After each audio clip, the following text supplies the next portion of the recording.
মধ্যপ্রাচ্যের আকাশে আবারও ঘনিয়ে উঠেছে অস্থিরতার কালো মেঘ। বহুদিন ধরে ইরান ও ইসরায়েলকে ঘিরে উত্তেজনা বাড়ছিল, তবে সাম্প্রতিক ঘটনা প্রবাহ সেই উত্তেজনাকে নতুন মাত্রায় নিয়ে গেছে। পরিস্থিতি এমন এক পর্যায়ে পৌঁছেছে যেখানে প্রতিটি বক্তব্য, প্রতিটি সামরিক পদক্ষেপ এবং প্রতিটি কূটনৈতিক সংকেত পুরো অঞ্চলকে অস্থির করে তুলেছে। এই প্রেক্ষাপটে নতুন করে আলোচনায় এসেছে ইরানের কঠোর হুঁশিয়ারি এবং ইসরায়েলের গুরুত্বপূর্ণ স্থাপনাগুলোকে লক্ষ্যবস্তু করার সম্ভাবনা।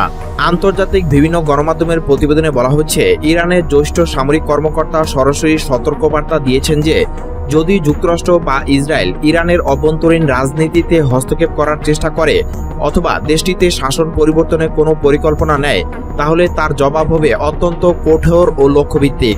তিনি বলেন, ইরান কোনোভাবেই নিজের সার্বভৌমত্ব ও নিরাপত্তা নিয়ে আপোস করবে না, বরং প্রয়োজনে এমন প্রতিক্রিয়া দেখানো হবে যা পুরো অঞ্চলে সমীকরণ বদলে দিতে পারে। ইরানি ওই কর্মকর্তার বক্তব্য অনুযায়ী পরিস্থিতি চরম পর্যায়ে পৌঁছালে ইসরায়েলের গুরুত্বপূর্ণ সামরিক ও কৌশলগত স্থাপনাগুলোকে লক্ষ্য করে হামলা চালানো হতে পারে। বিশেষ করে এমন একটি স্থাপনার কথা উল্লেখ করা হয়েছে যা ইসরায়েলের অন্যতম গুরুত্বপূর্ণ পারমাণবিক কেন্দ্র হিসেবে পরিচিত।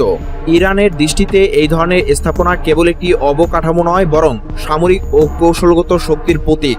ইরানের পক্ষ থেকে ইঙ্গিত দেওয়া হয়েছে যে যদি তাদের বিরুদ্ধে সরাসরি কোনো পদক্ষেপ নেওয়া হয় কিংবা গোপন ষড়যন্ত্রের মাধ্যমে দেশটির রাজনৈতিক কাঠামো দুর্বল করার চেষ্টা করা হয়, তাহলে সেই পারমাণবিক স্থাপনাও হামলার আওতায় চলে আসতে পারে। এই বক্তব্য প্রকাশের পর থেকেই আন্তর্জাতিক অঙ্গনে নতুন করে আলোচনা শুরু হয়েছে। ইরানের রাষ্ট্রীয় বার্তা সংস্থা ISNA জানিয়েছে, তেহরান তাদের জাতীয় সার্বভৌমত্ব ও নিরাপত্তা রক্ষায় প্রয়োজনীয় সব ধরনের ব্যবস্থা নিতে প্রস্তুত। দেশটির কর্মকর্তারা স্পষ্ট করে বলেছেন, বিদেশি চাপ, সামরিক হুমকি কিংবা গোপন তৎপরতা কোনোটি মেনে নেওয়া হবে না। তাদের মতে ইরান বহু বছর ধরেই বিভিন্ন ধরনের নিষেধাজ্ঞা ও চাপের মুখে রয়েছে, তবে সেই চাপ তাদের অবস্থান থেকে সরাতে পারেনি। এই ঘোষণার পর মধ্যপ্রাচ্যের রাজনৈতিক ও সামরিক বিশ্লেষকদের মধ্যে উদ্বেগ বেড়েছে। তারা বলছেন, এই ধরনের সরাসরি হুমকি ও পাল্টা হুমকি পরিস্থিতিকে আরও জটিল করে তুলতে পারে, কারণ এই অঞ্চলে ইতিমধ্যে একাধিক শক্তিশালী দেশের স্বার্থ জড়িত রয়েছে।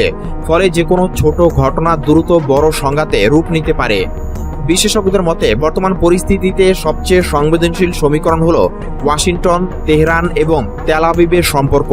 এই তিন পক্ষের মধ্যে দীর্ঘদিন ধরে অবিশ্বাস ও প্রতিদ্বন্দ্বিতা চলে আসছে। আর সেই উত্তেজনার প্রভাব শুধু মধ্যপ্রাচ্যেই সীমাবদ্ধ থাকে না, বরং তা আন্তর্জাতিক রাজনীতিতেও বড় ধরনের প্রভাব ফেলে। বিশ্লেষকরা আরও বলছেন, যদি ইরান সত্যি ইসরায়েলের কৌশলগত স্থাপনাগুলোকে লক্ষ্য করে কোনো সামরিক পদক্ষেপ নেয়, তাহলে তার প্রতিক্রিয়া হতে পারে অত্যন্ত বিস্ফোরক। কারণ ইসরায়েল বরাবরই তাদের নিরাপত্তা প্রশ্নে অত্যন্ত কঠোর অবস্থা নিয়ে থাকে।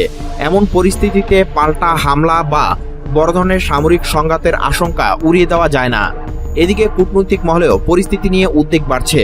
অনেকে মনে করছেন, উত্তেজনা যদি এভাবেই বাড়তে থাকে তাহলে তা পুরো মধ্যপ্রাচ্যকে নতুন করে অস্থিতিশীল করে তুলতে পারে।